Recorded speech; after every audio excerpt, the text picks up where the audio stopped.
gonna proceed with writing task 2, and we're gonna review advantages and disadvantages. So I'm gonna give you my own example, and we're gonna review it, and we're gonna discuss on it. And if you have any questions, you can write in the comment section, and I'm gonna reply to all of your possible questions. So let's start it. So as I see, I wrote here advantages and disadvantages, and let's read the task. It says you should spend about 40 minutes on this task. Write about the following topic. These days, more and more people are going to other countries for significant periods of time, either to find a job or to study. There are clearly many benefits to doing this, but people who live abroad can also face some difficulties. And this is a task. Discuss the advantages and disadvantages of living and working in a foreign country. So as you can see, if in the task it says write disadvantages and advantages of it, and in that case this task is going to go to this category, and you have to write in one paragraph advantages, in the second paragraph disadvantages, or vice versa, which is comfortable for you. So, and at the conclusion part, of course, you have to write what kind of advantages, disadvantages, which you already counted in your body paragraph 1 and 2. So first of all, you have to write down all advantages and disadvantages related to your topic. So as you can see here, I have a table where I wrote down on the left hand side advantages, let's say in the first column, and this second column I wrote disadvantages. So as advantages, I just put here, first one is experience exchange, second one is obtain good experience, and the third one become high quality experts. And disadvantages, first one is hard adaptation, second one is cultural shock, third one is competition with local workers. So as you guys know, first of all, we start with introduction part. What exactly you have to write introduction part? As I explained in my previous lessons, you have to write down which is given in your task. You just have to write down it with one sentence or with 2 sentences, which is more comfortable for you. But you don't have to make up anything. You just have to report which is given in your task. Let's see my example. Nowadays, a large number of people go to other countries to search for a job or study. There are many advantages and disadvantages of living and working abroad. It says nothing, it doesn't mention anything about advantages and disadvantages. It just says a fact that there is advantages and disadvantages. You don't have to make up anything, you just put all information which you have into this introduction part and just go ahead. It's better to focus on body paragraph 1 and 2, and it's gonna contain all of needed information, and you don't have to waste your time on introduction part. You're just gonna report whatever you have in your task. Just be careful with synonyms. Try to use synonyms if you remember them. Otherwise, if you don't remember synonyms or you don't have them and you don't have them in your mind, just write whatever you have in your task in your own words, and not just copying of it, and then focus on your body paragraph 1 and the body paragraph 2. So now we go to body paragraph 1, and this is body paragraph 1, and here I'm gonna give you an example of advantages. So one of the advantages of moving abroad is that people have a chance to expand their worldview. Newcomers can learn about a new culture and the history of this nation by visiting museums, communicating with locals, and participating in traditional celebrations. It helps to improve language skills. Another advantages. So as you can see here, I was just writing about one of the advantages, and then I just go to another advantages. At this point, you don't mess up everything and put everything into one idea. You can just separate ideas one by one, write maximum on your first idea, and then you have to put a full stop and start your second idea, like another advantages or following of the first advantages, or moreover have another advantages of that, something like that. It's gonna be clear for a reader that you just completed your first idea on one of the advantages and you move further to the following advantages. So another advantage of living and working in a foreign country is work along with professionals with good background. Newcomers will get opportunity to obtain helpful skills from locals. In addition to that, it will be helpful for them to improve their professional skills. Then there is a fact. Consequently, they will get a lot of benefits by working with locals. All of it will be helpful in the future. Communication with local people will be useful in all meanings.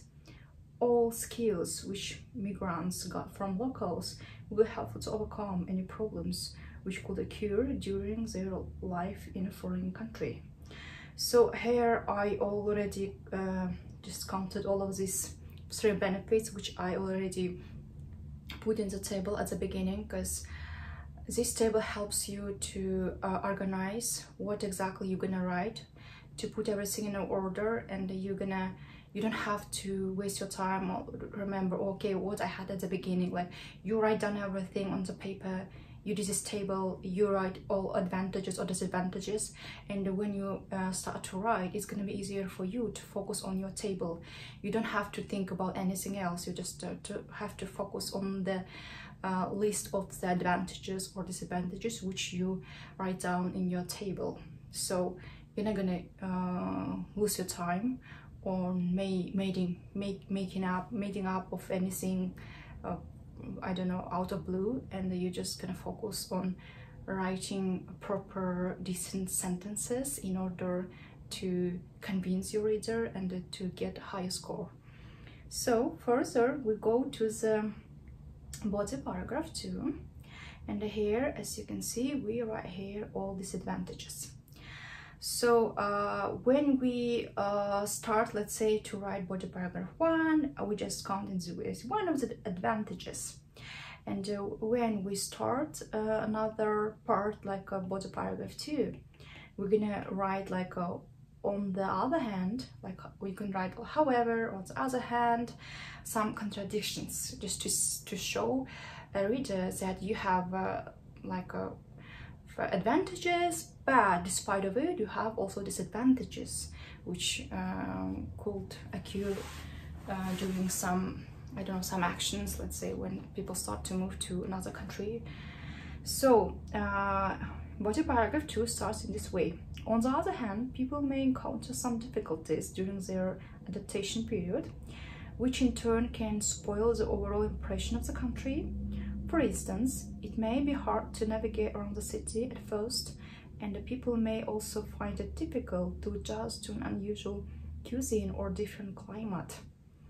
So this is one of the reasons, and as you can see, we use here, for instance, we don't usually use, for example, I'll try to make a video or about the vocabulary which is supposed to be used, and usually if you want to make some kind of example, it's better not to write, for example, because it's too simple. It's gonna be better to use more rich words to show that you are you have a very good vocabulary, and it could be better to use, for instance, instead of for example. So and further we'll go to another part. Apart from that, some differences in mentality and the lifestyle between locals and the foreigners can lead to misunderstanding and even conflicts. Moreover, people could face with problem as a competition with locals in being a candidate for the position.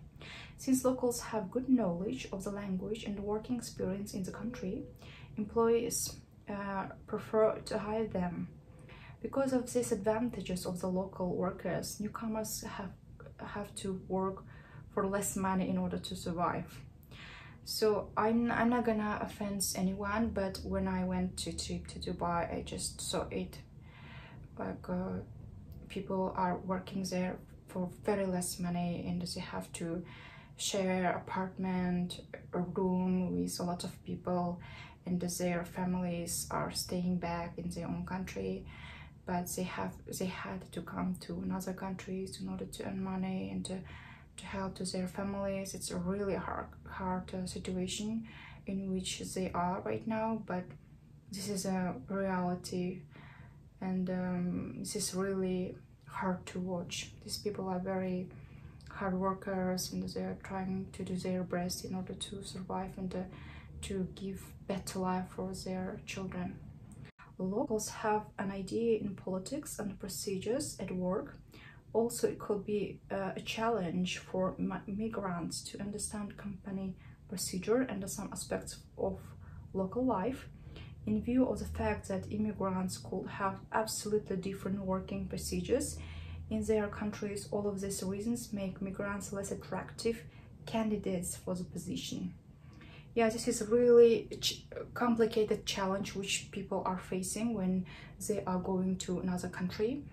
And so, as I told you before about the Dubai, where people are facing with all of these issues, really complicated situation, but they're trying very hard to survive and to support their families. And this is not the only country where I could see this kind of things. Unfortunately, this happens everywhere, almost everywhere. So we go to the conclusion part. So in conclusion part, you don't have to make up anything. You just have to make a conclusion on what you've already wrote in your body paragraph 1 and the body paragraph 2. In case of disadvantages and disadvantages, it's actually easier, I guess, to write compared to other writing task 2, because there some of like discuss both views like slightly complicated compared to this. Here you're just gonna write your own opinion. Sometimes you're gonna write from the facts to which you are facing, what exactly you know, like if you have some background, you have an idea of what exactly is happening related to the topic in the world or in some countries. You can even give an example of the countries, why not? And to be very to write that part in a very polite way, and not to let's say not to make some not to point out on someone, just to write what exactly is happening, which kind of issues people are facing due to war or due to some climate change and this cataclysms which happens, let's say, what exactly right now happening in Turkey. Really complicated to see it, and all of this kind of cases make people to move to other countries for safety reasons and for some economical reasons. So you can write that step by step and write down the reasons and all of these advantages and disadvantages in your topic. So we go further to conclusion part. To sum up, it's clear that people who live and work in a foreign country get a lot of benefits as expansion of worldview and good professional skills. On the other hand, during their life abroad, they could encounter adaptation problems as well as competition with local employees. So, as you can see, I just wrote here the main points, strong points, which I already described in body paragraph 1 and the body paragraph 2. You don't have to describe all of them, but if you have very strong points in your paragraphs, it's better to write down here in the conclusion part as well. So at that point, it's gonna be easier for you to convince a reader in your point and to show that you understand the topic very well and you described everything there. So we've done with writing task 2, advantages and disadvantages. Hope you guys enjoyed this video. I'll try to film more videos, and I hope you're gonna get high score with your IELTS exam. So anyways, good luck with your IELTS exam, and have a good day. Bye.